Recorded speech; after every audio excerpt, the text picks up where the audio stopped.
I wanted to ask about your rotation this year. It seems to be a bit more expanded than it's been in years past. Can you give me give us the reasons behind doing that? Well, it's we went really deep. We were actually almost at 11. 2 years ago, we were going really deep, and we finally kind of started to tighten up a little bit later. It served us really well. Just having extra bodies and keep people alive. And then last year with the injuries, we tightened it up a little bit, especially towards the end of the season. And I think this year we're using a little bit of expansive roster.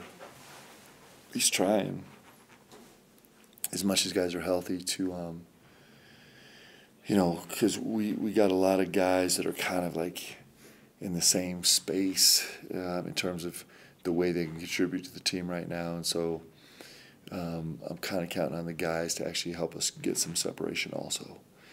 And so that's going to happen organically for us. Do you prefer there to be a larger group playing, especially as you get down the stretch and in the conference play? I like, especially with our health situation the last few years, I'm desperate to have it, I think, because we've needed guys to step in for long, stretches of the season. And so I like to keep guys alive. I also think it helps with your locker room a little bit. I think it helps guys stay engaged. But I went into the season hoping that we could be an 8-man rotation. We are playing much longer rotations than we did last year. That was Slice A, and Slice B was always going to try and trim it down. It's not the way that, it's not the way with health and performance and other things. It's not the way it's worked out so far. Didn't see Spencer out there. Do you have an update on him with his injury? Yeah, he's just trying to get better. He's convinced he'll be ready tomorrow, but I suspect he might not. We'll see. Do you think he's out the rest of the non-conference? I think it's probably going to be a little while. I get very different data from him and from our medical staff. So you knew coming into the season that this was a new and young roster. Yeah. Do you feel like after that loss to South Dakota, they're a little bit more behind schedule than you would have thought to this point? I don't know. I'm not sure what the schedule was. I do know that we're getting better. Like by some really important metrics, we've made huge strides, and so I'm proud of that. I wish it had resulted in a win on Saturday. That's a really devastating game for us. But like on the metrics and analytics and number side, in terms of what the guys earned offensively and what they forced defensively, especially in the second half, it's a game that 9 times out of 10 we win. I mean, that's what the data tells us. We just didn't do the things we needed to do to get it done. And so I do think we're growing. There's some data points that we need to set aside because they're a little bit, they're off the trend line. And I like the way these guys are trying to grow, but we got a lot of work ahead of us. I mean, we have a lot of work ahead of us. So it's gonna be it's a fun group. I mean, if nothing else, they're providing us with a boatload of drama. So it's awesome. Which metrics specifically do you think you guys are making the most progress in that you're looking at? Yeah, so our trend line in protecting the ball is really good. Our trend line in terms of assists per field goal made is really positive. That's been really good. Our impact on the defensive end of how we've been able to kind of create some disruption has been really positive just from a year ago. That's been a marker that we're really proud of.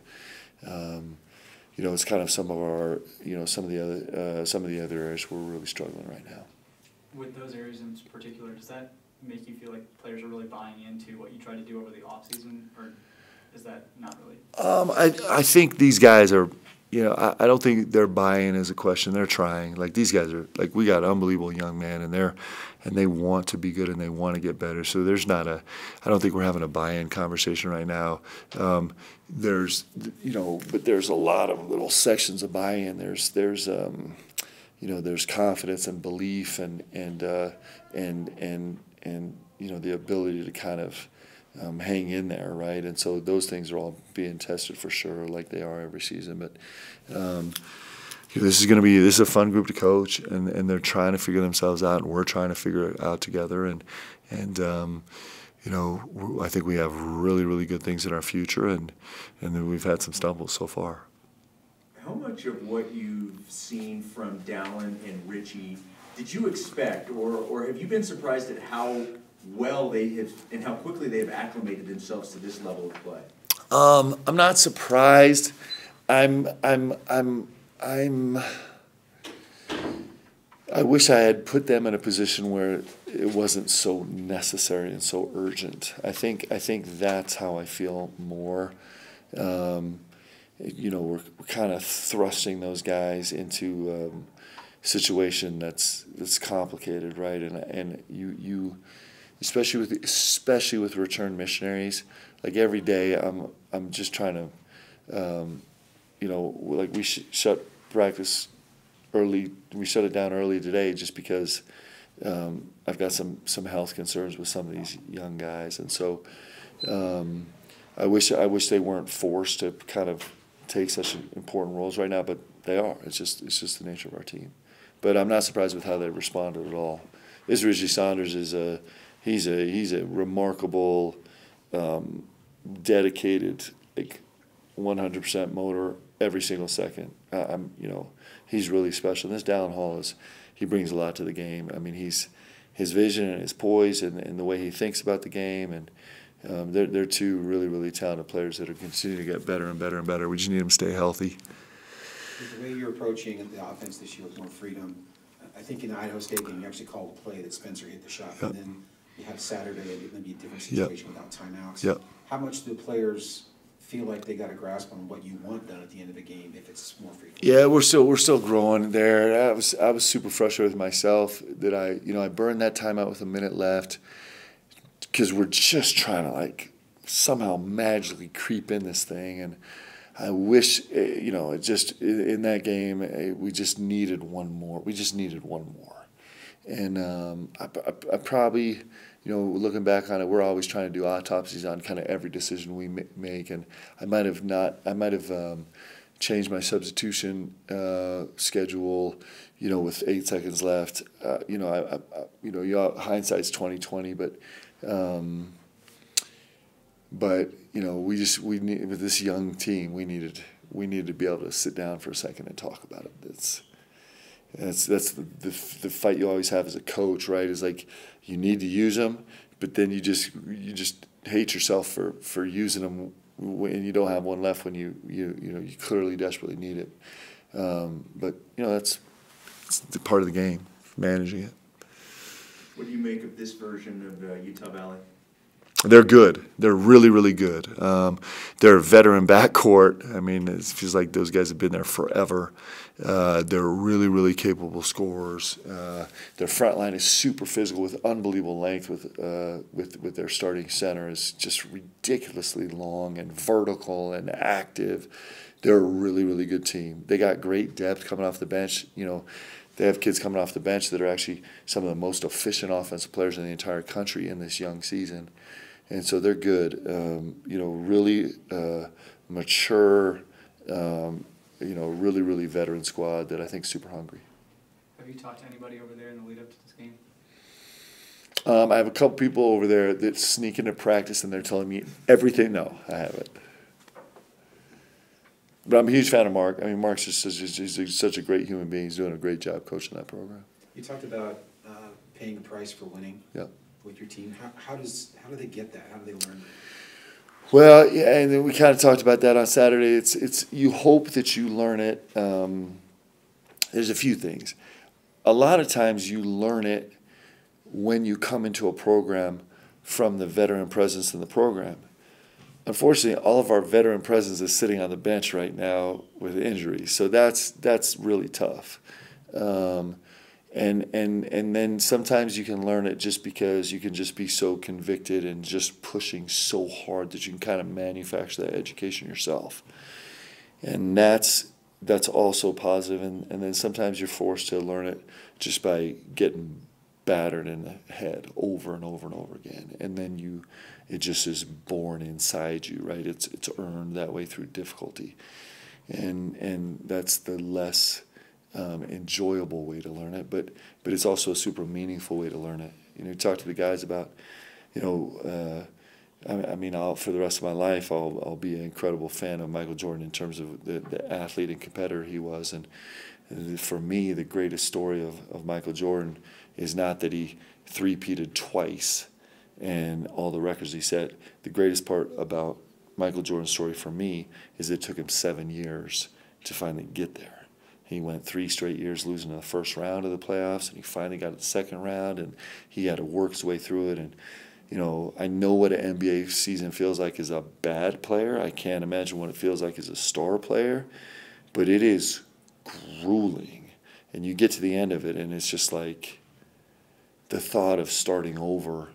You know, you lose in the second round or the Eastern Conference Finals, and the thought of starting over and playing 100 games with everything that goes into it just to get back to that point. And the fact that he did it for 7 years is pretty spectacular. And you know, he walked in a program when he got there that was far from, he didn't have a lot of veteran leadership to teach him about what winning felt like and looked like and what the price of it was in the NBA. And so he had to band together with a group of guys and kind of formulate that themselves. And so, you know, that's, you ask about the price of winning, and that's a great story about the price of winning, I think. You mentioned that veteran presence earlier. Have those veterans that were part of that game last year at Orem, Yeah. they kind of made it clear to these newcomers of the importance of what the emotions were in that game last year? Well, what's interesting is we don't have anybody that played in that game last year because G was out sick, That's right. and Spence is now out, and Trevin is out. So it was Foose and Atiki, and they weren't really thrust in the rotation until Gavin went down with the ACL 8 minutes in. So everything was really. So all the guys here are not actually playing for us right now. So so it's new and fresh. But this will be we played Westminster, but this will be our first Division I in-state game.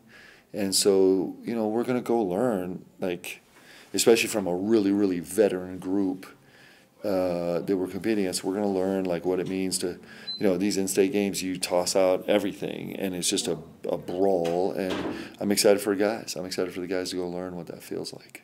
Any chance of Trevin being back before conference play? I don't know. He's telling me he's ready to go tomorrow. Again, these guys are semi-optimistic. I think he made a 3 the other day. He's like, I'm good to go. But Rob has still got him a significant amount of time out, if back at all. So we'll see.